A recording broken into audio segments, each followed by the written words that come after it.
This is Freedom from the Law channel. I will spiritual review from next week. Enjoy watching! The three persons in the marital configuration are all very interesting. Tatluhan dapat sa love affair. Parang may nakakunot na, bakit naman trilogy agad? Dapat kaming dalawa lang.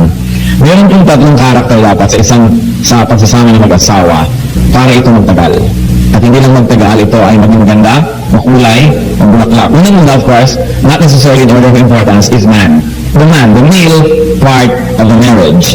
In Genesis 2:18 in the Bible, the Lord God said, "It is not good for a man to be alone. So I will make a helper suitable for him." So the first person in this whole partnership is man. And of course, the second person is the woman. That's why in the first marriage that the Lord himself offered in Genesis 2:22, then the Lord God made a woman from the rib that he had taken out of the man, and he brought her to the man. So dalawa na. And you would think kompleto na yung marriage. Meron pa po.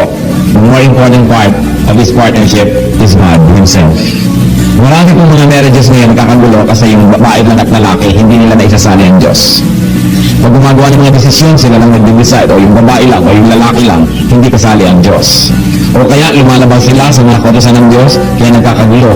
If we're going to review all miseries of husbands and wives, mostly they come from leaving God out. Except if they were very godly but going through trial, which is another story.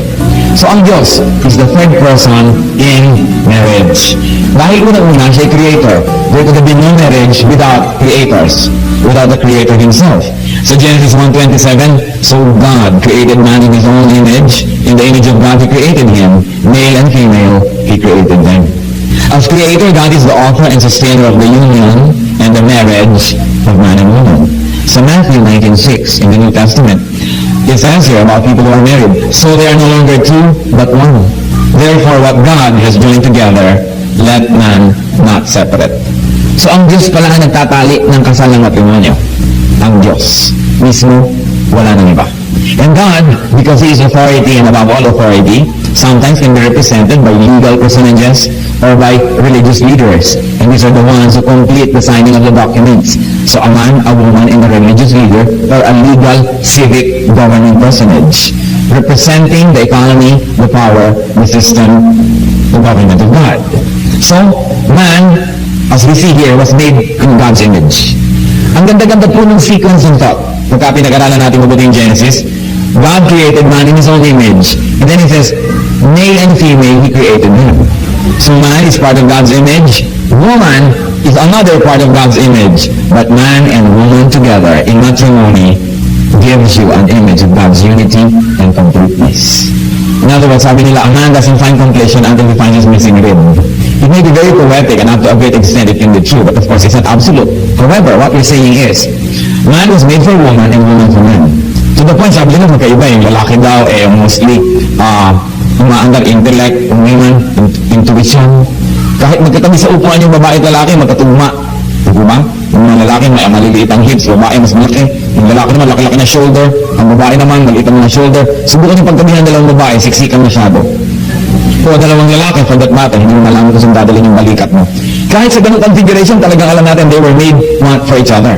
And it is in the partnership of man and woman, in the context of marriage, that humanity finds completion. To the point that literally, man is one half and woman is one half, and only when they join together is another person born, thus they become one. One in spirit, and also genetically one, because the other one is only one half. What else is the direct participation of God in marriage? The head of the household or partnership in marriage, let's look at that. The woman submits to the man, yan ang utos ng Diyos. Alam ko maraming Pilipina nahihirapan sumunod sa utos na yan ng Diyos. Sabi niya, totoo naman, yung lalaki naman talaga ang ulo sa aming tahanan, kaya lang ako ang leeg na nagpapaikot sa ulo na yan. But the point is, sabi sa Ephesians 5:22, wives, submit to your husbands as to the Lord. Pag may ikinakasal, nakikita natin, isa po sa mga paboritong mga symbols belo. Pag binilohan na, sabi ng mga kamag-anak ng lalaki, naku, nabalabala na ng belo ng babae ang ating talo na tayo. But the truth is, the profound symbolism of the veil is, the woman's head is covered, and though they are united, dahil bumabalabal yung belo sa shoulder ng lalaki, isang ulo lang ang nakalabas yung ulo ng lalaki. Because in marriage, isa lang ang i-leader, there's only one head, and that's the man. The woman, by covering her head, is saying, hindi ako ang ulo, hindi ako ang pangulo, hindi ako ang leader ng partnership na ito, kundi yung lalaki, kasi yung ulo niya yung nakalabas. So, the man is the head of the wife. It's very, very clear that the woman is to submit to the husband, and the husband is the head of the wife. Ephesians 5:23, for the husband is the head of the wife. And Ephesians 5:28, in the same way, husbands ought to love their wives as their own bodies. Hindi naman dapat ma-insecure ng mga babae na yung lalaki ang pinuno. Kung ang lalaki susunod din sa utos ng Diyos, sabi, mahalin mo yung asawa. At ang pagmamahal mo sa iyong asawa ay tulad ng pagmamahal mo sa iyong sariling katawan. Pero hindi tumitigil doon yung economy, hindi tumitigil doon yung chain of command. If the woman is submitted to the man ought to submit himself to Christ. Because Christ is the head of every man, even as Christ is the head of the church. Because God is part of the marriage, therefore it is permanent. It is permanent. Why is it permanent? Makikita po natin, meron tayong tatlong signatories aside from the ninongs and ninangs. Meron tayong signatory, yung lalaki, yung babae, at saka yung pare, o yung pastor, o yung imam, whoever, or who is representing God's governance. And so it is crucial, it is very, very crucial that there will be three parties. And bakit permanent? Kung minsan, nagbago na yung isip ng lalaki, ayaw na din sa babae. Kung minsan, nagbago na rin yung isip ng babae, ayaw na rin sa lalaki. Kung minsan, pareho sila nagkasundong, ayaw na nila sa isa't isa. Pero, kasali ang Diyos sa usapan. Bakit nung kasali ang Diyos sa usapan, ngayon maghihiwalay, pwera ng Diyos. At bahala na sila sa isa't isa. Kaya ang importante dito, makita natin na ang Diyos kasali sa usapan. And you know what? God doesn't change. God is the same yesterday, today, and tomorrow. Yung desisyon niya kahapon, 5 years ago, 10 years ago, na sumali sa kasalan, desisyon pa rin niya ngayon, at desisyon niya yon hanggang matapos ang buhay ng babae at ng lalaki na yun. That's why marriage is permanent. And people that are not committed to permanence are the people who easily break apart and break up. Yung bang konting-konting dahilan, naghihiwalay. Kasi sa simula pa lang, pinaghahandaan na yung paghihiwalay eh. Kung paano maikukomit yung best mo, maibibigay yung best, kung sa umpisa lang, may reserva ka na. Walang masyadong submission, meron ng prenuptial arrangements. Yung mga kamag-anak ng mga sulusol, sabihin, pag tayo, tapakan mo. Paglabas sa simbahan, yun naman yung paa mo lumabas. Para ikaw ang bida, siya ang talo, para ikaw ang dominant. Yung hindi godly na mga advice. Dapat ang ina-advise natin, surrender to each other because in love, both of you are captives of each other. Nobody should really win. Pero ang tinuturo ng iba, ikaw manalo. Yung kabilang partido, yun na ituturo. So all throughout life, there's an adversarial relationship between husband and wife. Nagiging contest. And when it tends to be a contest, people become very, very selfish. Siyempre, contest na yun eh. Kaya dapat mo natin isipin that marriage is permanent. And marriage is not a contract. Because God is there, marriage is not a contract. Nakalagay sa papel, marriage contract. Dapat palitan yun. Marriage is not a contract. It is a covenant. Ano ba yung contract? Sa contract, dalawang partido. Gawin mo yung parte mo, gagawin ko yung part ko. Pag hindi mo ginawa yung part mo, pwede ko na hindi gawin ang part ko. So, hindi ka naman nag-e-entrega, so hindi na ako magpatitinggan ng kape mo. Hindi ka naman nice, so hindi na rin ako nice. Hindi ka naman mabait, so hindi na rin ako mabait. Pero, contract yun eh. Parang supplier. Hindi ka naman nag-supply, hindi ako magbabayad. Ang usapan natin ay ang idadalhin mo mga produkto, dilaw, hindi na lang mag-blue. Pwede na ako hindi magbayad kasi hindi mo sinunod ang kasunduan. But marriage will be cheapened if we will equate marriage with a contract. A marriage is a covenant. And what is a covenant? I'm committed to you for life, whether or not you do your part. Kasi kung yung commitment ko sa'yo is only dependent on your commitment, paano na ako nagtaksil ka? Di magtataksil na rin ako. It's only a matter of sino yung nauna. Paano ka nagkulang ka? Pwede na rin ako magkulang. So, magalit ka sa akin, pwede na rin ako magalit. Iniwan mo ako, iiwan na rin kita. Ano mangyayari? Pero yung covenant po, kasi ang relation ni Lord ka sa church, katulad ng relation niya sa atin, hindi yung contract kay covenant. Nung iniiwan niya ang Diyos, iniiwan kayo. Pag ba hindi tayo faithful sa Diyos, hindi na siya faithful. Pag ba kinakalimutan natin ng Diyos, kinakalimutan na niya tayo. No? Because God is a covenant with us through Abraham. So kahit nagkukulang tayo, hindi siya nagkukulang. Kahit nakakalimot tayo, hindi siya nakakalimot. At yung relasyon ni Lord sa church, yun ang pattern ng relasyon ng mag-asawa sa isa't isa. Kaya sinasabi sa husband, love your wife even as Christ loved the church. Therefore, hindi tayo dapat masyadong serious about this relationship becoming a contract. Katulad sa ibang bansa na may divorce. Ay naku, humihilik pala ito ng malakas, divorce. Hindi pala ito mabango pagka ganito, divorce. May ganito pala siyang habit, divorce. Kasi ang iniisip, how I can use you as a tool to please me. Not how I can keep my commitment, which was made not only to you, but also to God, who is a part of this partnership. Dapat mo nating tandaan, ang mag-asawa man, magkasundo maghiwalay, magbago man ang isip nila, magbago man ang pag-ibig nila, ang Diyos hindi nagbabago. At kasali siya sa usapan. Kaya hindi siya dapat ipuwera pag nagkakagulo. Sa katunayan, kaya siguro nagkakagulo, dahil ipinwera siya. Kung hindi siya masyadong isinasama. So, marriage is not a contract but a covenant. Therefore, consult with God. When you make decisions, consult with God. God is an active part of marriage. Now, what are the sublime goals of marriage? Marami mga goals. Pero may malalim, may mababaw. Ang pag-usapan ko natin yung malalalim, madangla ng pag-asawa, yung goals of this partnership between man and woman. Of course, it's for happiness. It's for help. Sabi, I will make a helper fit for him. In much the same way, man is a helper of the woman. Hindi na yung babae lang yung helper. Minsan, ang hirap-hirap ng for this marriage to work dahil hindi fair. Nung araw na ang mga lalaki lang yung nagtatrabaho sa labas ng bahay, ang mga babae nasa bahay full-time, o kaya sasabihin dapat na walang trabaho, at hindi ba trabaho yung maging tubero sa bahay, maging nurse, maging janitress, maging cook, maging lahat-lahat. Sasabihin ko sa iba, wala naman akong trabaho. Ano akala niyo sige nagawa niyo araw-araw sa bahay, hindi trabaho? Yun ang trabaho, walang sweldo. Pero may trabaho. Pero dapat yung mas maging tender na yung mga men with the women, hindi katulad ng mga nauna natin generation na parang mga si Julius Caesar, ang mga asawa. Kung minsan pareho naman kayong working, pareho kayong nasa labas ng bahay, hirap na hirap. Pag uwi, ang babae pa ang dadaan sa supermarket o sa talipapa, wherever, siya pa ang magluluto. Habang ako, syempre, nanonood naman ng TV, nagpapahinga naman si lalaki.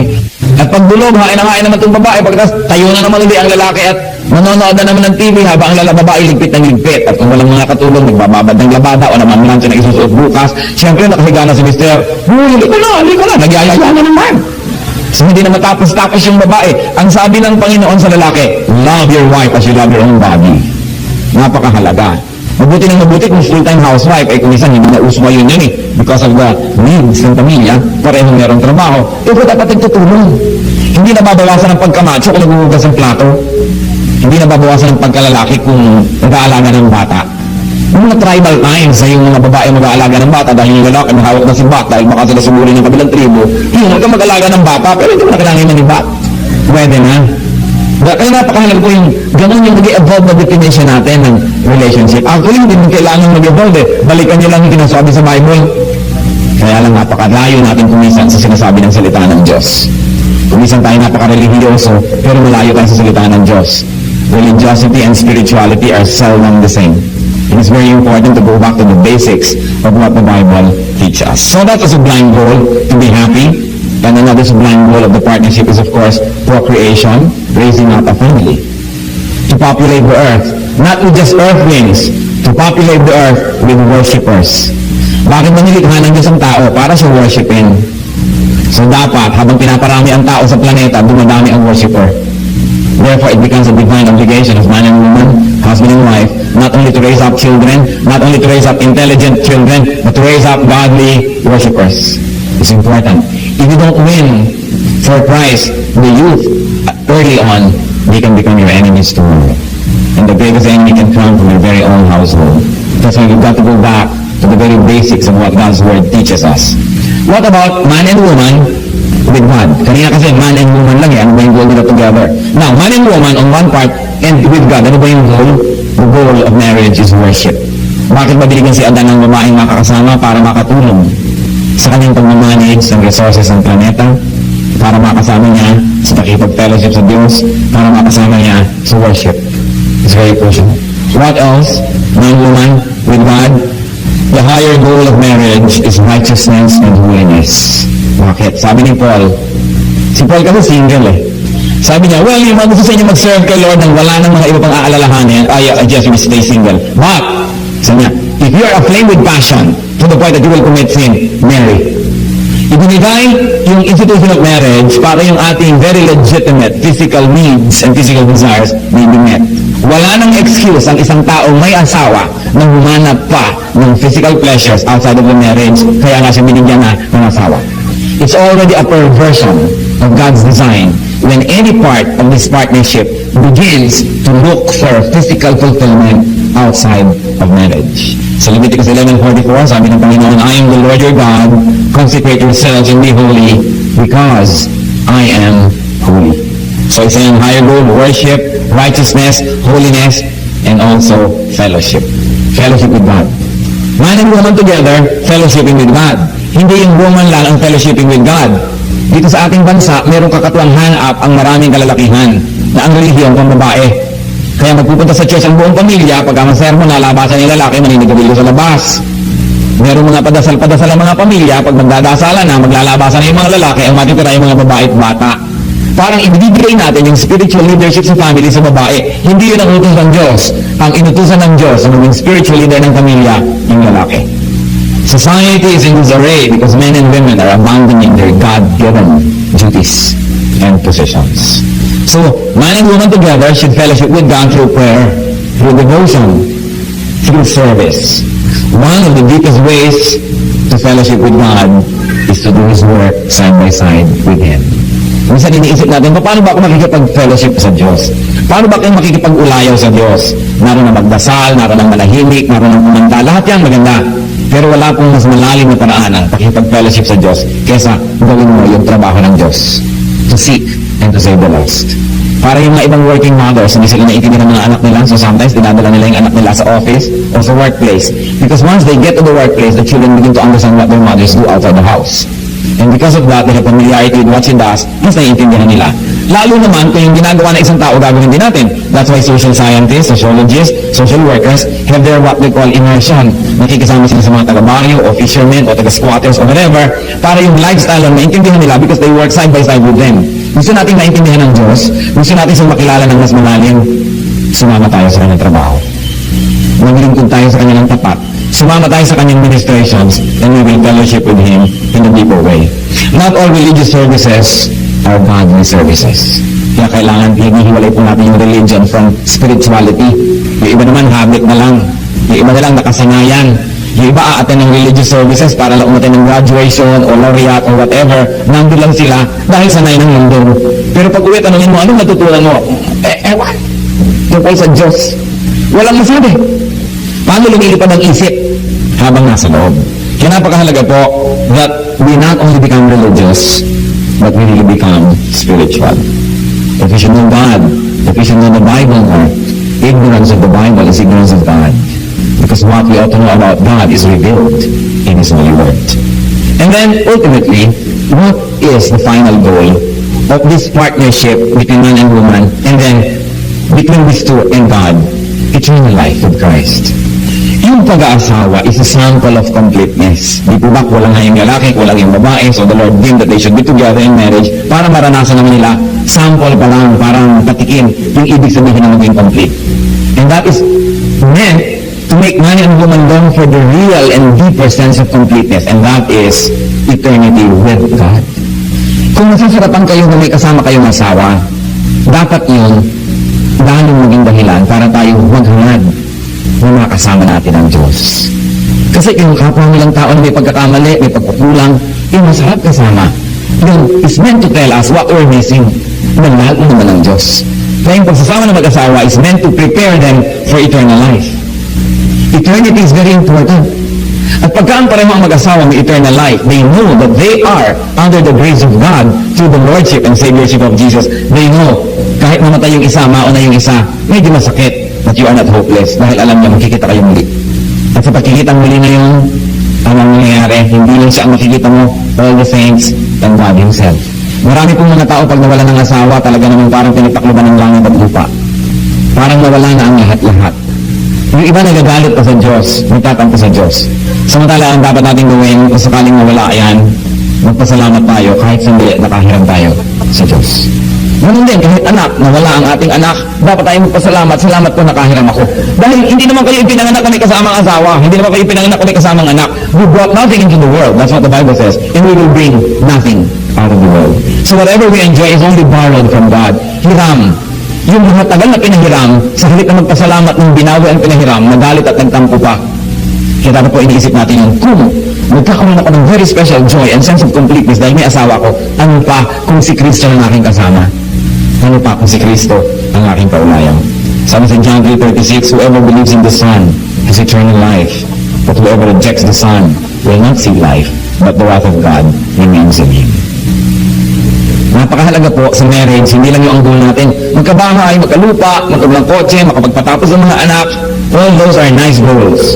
But remember, no matter what you do, life will end. Life on earth will end. Kung nung araw nag-aaral kayo, pinaghandaan nyo ang magiging kurso nyo, nag-invest kayo ng panahon sa pag-aaral. Pagkatapos, pinaghandaan nyo din ang pag-aasawa, yung iba nag-save, talagang gumawa nito at gumawa niyan para maging handa. Hindi lalo naman dapat natin paghandaan yung walang katapusang eternity. Kung saan hindi ng tao ang ating makakaulayaw, kundi ang Diyos mismo. But let us not delude ourselves. Dalawa naman ang destination, heaven and hell. Hindi ko namatay, ay kasama na siya ng Diyos. Hindi natin pwedeng sabihin yun decisively. Minsan alam natin pampakonsuelo lang para lang na yung mga sugat ng ating puso ay medyo maghilom. Pero alam natin na may impyerno at may langit na dapat paghandaan. One of the best things na pwedeng ipundat ng mag-asawa, hindi bahay, hindi lupa, eternal life. Para sa kanila at para sa kanilang mga anak. Para sa lahat ng mga tao na i-influensya nila. So marriage is for man and woman, but it is also for God's glory. So glorify God in your marriage and glorify God through your marriage. Sa Bible, meron po mga napakagandang mga model couples like Priscilla and Aquila. They were always serving God. Wherever they would go, they host workers. Kaya sila po ang laging tinitirhan ni Paul. Sila ay nasisipag, nagtutulungan, magkasama sa hanap buhay, magkasama rin sa paglilingkod sa Diyos. Hindi tayo nabubuhay para maghanap buhay. Naghahanap buhay tayo para mabuhay. Kaya dapat po, meron tayong very healthy space in our hearts for godliness and for godly service. Yung mga young people, hindi makapag-serve kay Lord kasi nag-aaral. Subukan niyo naman pagka malapit ng matapos, lalo hindi makapag-serve kasi nagtitesis. Pagka-graduate, naghahanap lang ng trabaho, hindi rin makapag-serve. At pagkatapos, magiging busy yan going up the corporate ladder. Tapos mag-aasawa, lalo hindi naman ngayon makakapag-serve dahil nag-uumpisa na ng pamilya. At pagka ngayon naglaki na yung mga anak, hindi rin makapag-serve dahil eto, nag-aalaga na ng apo. Kailan pa kayo maglilingkod? Kung wala ng panahon, bibigyan tayo ni Lord ng lakas para i-allocate. Huwag niyong ubusin yung lakas niyo sa material pursuit lang, o sa social pursuit, even family pursuits. Dapat kahati ang Diyos. Lagi naman tayong may intention. Wala pa naman ako nakitang tao walang intention maglingkod sa Diyos. Lagi naman may intention. But you know, one good act is better than 1,000 good intentions. Whatever you good you can do it now because you may never pass this way again. Today is called cash. Tomorrow is only a promissory note. Hindi pwedeng panghawakan, hindi pwedeng ipagmalaki. Dapat maglingkod na tayo sa Diyos ngayon. There's no one more vain or bitter than a person advanced in years who says may regrets. Kung kailan tayo malabo na ang mata, kung kailan tayo matanda na, kung kailan sumasakit na ang mga balakang at kung ano-ano, doon pa kaya tayo lalong makapaglingkod. Kung sa panahon na masigla pa tayo, hindi tayo nakakapaglingkod ng lubos, doon pa kaya hindi na tayo masigla. Hindi ko po gusto naman na ipahiwatig na hindi kayo naglilingkod. Mabutit wala naman akong kaalam-alam sa inyong mga personal lives, kaya hindi ko kailangan magpreno. Dahil hindi ko naman sinasadya ang salita ng Diyos, bato-bato sa langit, ang tamaan ay buti nga. Siyempre, we listen to God's word not only to be entertained, but definitely, ang salita ng Diyos mirror. And we should see our true reflection. So that we can continue to ask God to complete the good work that He has begun in us. God is permanent. Therefore, marriage is permanent. Kung katabi ng asawa niyo, pwede niyo bang ulitin yun? Marriage is permanent. With feelings, dapat. Hindi parang marriage is permanent, sayang. Marriage is permanent. At saka ang marriage din po, Pacquiao. Hindi pwedeng pumili. Pacquiao. Yung buong tumpok yun na yun. May malaki, may maliit, may bulok, may hindi, may maganda, may hindi maganda. Hindi pwedeng pili. Alam niyo yung mga naglalaro ng apoy kasi gusto pili. Gusto nila yung pagiging domesticated ng wife nila, pero gusto naman nila yung kung anong katangi, anong wife ng kung sino. At gusto nila yung katangi, anong kung sino doon. Gusto nila kunin lahat yun, kaya nagkakagulo-gulo. Walang pili, yung tumpok na doon lang. Yun na yun. Kaya, dalawang bagay lang naman ang kontento eh. Di ba? To get what you want, or to get what you like. And you don't get it, to like what you got. In both cases, that will lead to contentment. Sabi sa Bible, there is great godliness in contentment. So kailangan po matuto tayo maging kontento. Count your blessings. Count your blessings. Many people are continuously looking for Miss Right without bothering to become Mr. Right. Laging parang ako ang ma-please, ako ang ma-please, ako ang ma-please. Hindi ganun yung marriage. Hindi ganun yung relasyon ng Lord sa kanyang church. At yun po yung pattern. God is permanent. Marriage is permanent. Kaya pagandahin na lang yan. Kung may mga kulang, dagdagan.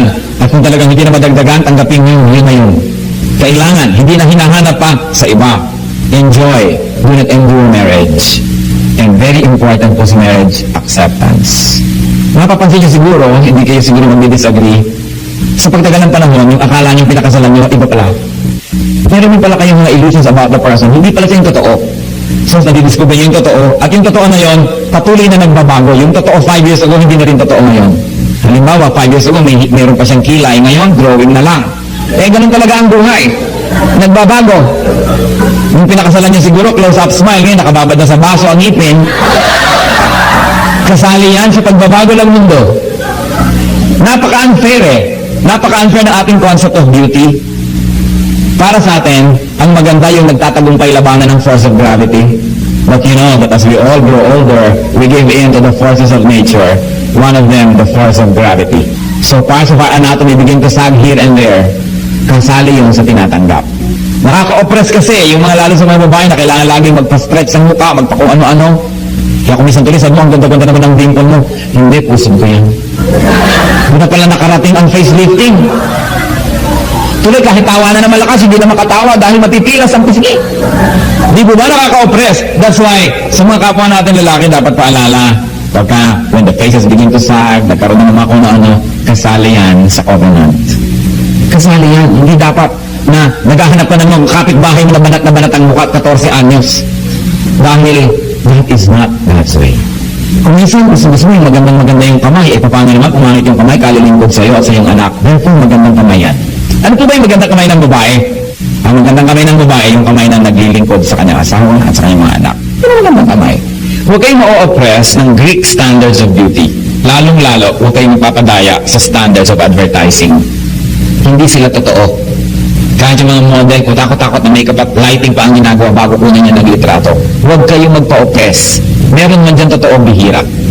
At siguro hindi nag-aalaga ng asawa at anak, hindi nagkukudkod ng mga kawali at mga kaldero, hindi siguro naglilinis sa mga talaba, at hindi nagkukuskus sa mga banyo. So maganda man ang daliri nun, doubtful kung magaling na kasama sa bahay. Bagamat, hindi naman kapintasan kung nakapaglingkod na kayo, maganda pa rin yung kamay nyo dahil na-maintain nyo.